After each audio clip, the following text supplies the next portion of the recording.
ఆ జిల్లాలో నాయకులు, అనుచరులు, కార్యకర్తలు ఎవరికి వారుగా విడిపోయి బీఆర్ఎస్కు నష్టం చేస్తున్నారు. గడిచిన 3 ఎన్నికల్లోనూ ఒక్కో సీటుకే పరిమితమైన బీఆర్ఎస్ జిల్లాలో బలోపేతానికి తీసుకుంటున్న చర్యలు శూన్యమేనట. పార్టీ అధికారంలో ఉన్నా లేకున్నా అక్కడ నాయకుల మధ్య విభేదాలు మాత్రం తగ్గటం లేదట. ఇంతకు బీఆర్ఎస్కు తలనొప్పిగా మారిన ఆ జిల్లా ఏంటి? అధిష్టానం అక్కడ నాయకులపై ఎలాంటి చర్యలు తీసుకోబోతుంది? Let's watch the story.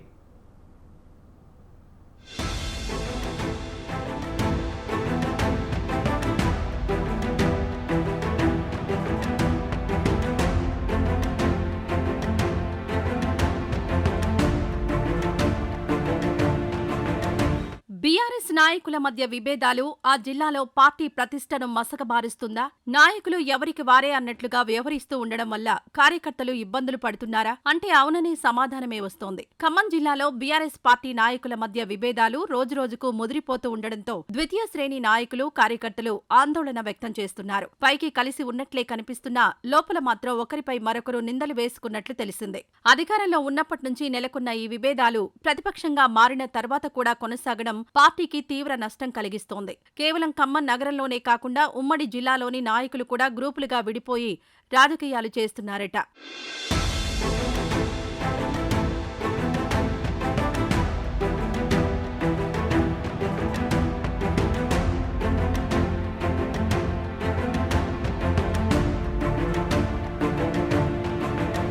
ఉమ్మడి ఖమ్మం జిల్లాలో బీఆర్ఎస్ పార్టీ 3 అసెంబ్లీ ఎన్నికల్లో గెలిచిన సీట్లు ఒక్కొక్కటి మాత్రమే. అయితే టీడీపీ, కాంగ్రెస్ పార్టీల ఎమ్మెల్యేలను చేర్చుకోవడం ద్వారా జిల్లా అంతటా తమ ఉనికి ఉండేలా చూసుకుంది. అయితే బీఆర్ఎస్ లో ఉన్న నాయకుల బ్యాక్గ్రౌండ్ అంతా వేర్వేరు పార్టీలు కావడంతో వారి మధ్య సఖ్యత కొరవడిందనే టాక్ వినిపిస్తోంది. అధికారంలో ఉన్నప్పటి నుంచి ఆయా నాయకుల మధ్య ఉన్న విభేదాలు ప్రతిపక్షంలోకొచ్చిన తర్వాత మరింతగా ముదిరినట్లు పార్టీ శ్రేణులు చెబుతున్నాయి. అసెంబ్లీ ఎన్నికల కంటే ముందు నాయకుల మధ్య విభేదాలు ముదిరి పాకాన పడ్డాయని, అందుకే బీఆర్ఎస్ కేవలం ఒకే సీటుకు పరిమితమైందని తెలుస్తోంది. జిల్లాలో అనేక అభివృద్ధి కార్యక్రమాలు చేపట్టినా, సంక్షేమ పథకాలు అమలు చేసినా ఆ పార్టీ ఒకే ఒక్క సీటు గెలిచింది. అది కూడా కాంగ్రెస్ నుంచి అప్పటికప్పుడు కండువా కప్పుకున్న వెంకట్రావుకు టికెట్ ఇవ్వడంతో భద్రాచలంలో విజయం సాధించింది. కానీ ఆ తర్వాత వెంకట్రావు మళ్లీ కాంగ్రెస్ లోకే వెళ్లిపోయారు. భద్రాచలంలో ఉన్న వర్గ విభేదాల కారణంగానే వెంకట్రావు పార్టీని వీడారనే టాక్ ఆ మధ్య వినిపించింది.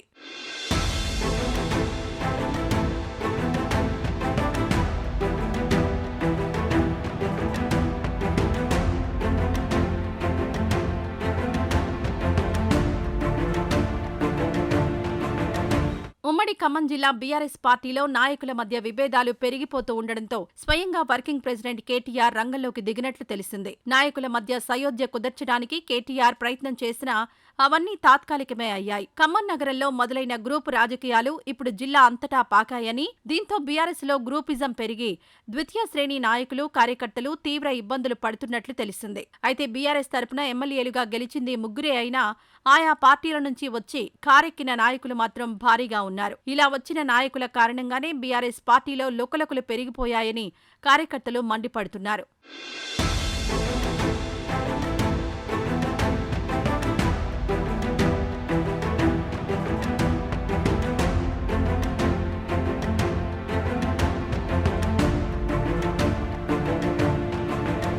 బీఆర్ఎస్ పార్టీ ప్రతిపక్షంలోకొచ్చిన తర్వాత కాంగ్రెస్ పార్టీ ప్రజా వ్యతిరేక విధానాలపై పోరాటం చేయాలని నిర్ణయించింది. రైతు బంధు, రైతు బీమా వంటి అంశాల్లో నియోజకవర్గాల్లో నిరసన కార్యక్రమాలు చేపట్టాలని అధిష్టానం నిర్ణయించింది. అయితే పార్టీకి సంబంధించిన కార్యక్రమాలను అందరూ కలిసి జరపకుండా వేర్వేరుగా నిర్వహిస్తూ ఉండడంతో కార్యకర్తలు అయోమయానికి గురయ్యారు. ఇక పార్టీకి సంబంధించిన కార్యక్రమాలను వేర్వేరు ప్రాంతాల్లో వేర్వేరు నాయకులు నిర్వహించడం కూడా పార్టీ శ్రేణులకు ఇబ్బందిగా మారిందట. ద్వితీయ శ్రేణి నాయకులు అయితే ఒక్కో చోటుకు ఉరుకులు పరుగులు పెడుతూ నలిగిపోతున్నారట.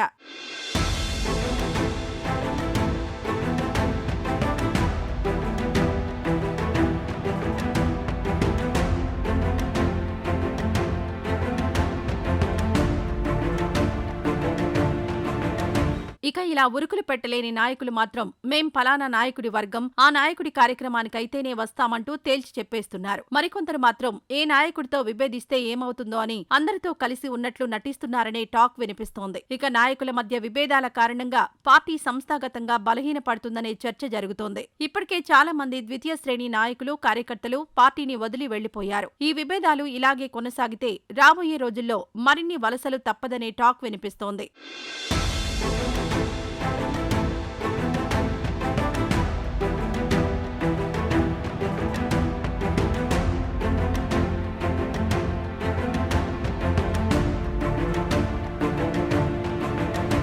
కీలకమైన స్థానిక సంస్థల ఎన్నికలు ఈ నెలలోనే జరగబోతున్నాయి. ఈ ఎన్నికలను తేలిగ్గా తీసుకోవద్దని, తప్పకుండా కాంగ్రెస్ పార్టీ కంటే ఎక్కువ స్థానాల్లో బీఆర్ఎస్ గెలవాలని కేటీఆర్ టార్గెట్ గా పెట్టారు. అయినా సరే ఖమ్మం జిల్లా నాయకుల్లో ఇంకా చలనం రాలేదని, పార్టీ కంటే తమ వ్యక్తిగత అంశాలకే పెద్దపీట వేస్తూ ఇతరులతో విభేదిస్తున్నారనే టాక్ ఉంది. మరి ఇలాంటి పరిస్థితుల్లో బీఆర్ఎస్ స్థానిక సంస్థల్లో మెరుగైన ఫలితాలు సాధించడం కష్టమే అనే చర్చ జరుగుతోంది. సాధ్యమైనంత త్వరగా అధిష్టానం మరోసారి ఖమ్మం జిల్లా నాయకుల మధ్య సయోధ్య కుదర్చాలని, లేకుంటే పార్టీ తీవ్రంగా నష్టపోతుందనే టాక్ వినిపిస్తోంది. మరి ఈ విషయంలో హైకమాండ్ ఏ విధంగా స్పందిస్తుందో వేచి చూడాలి.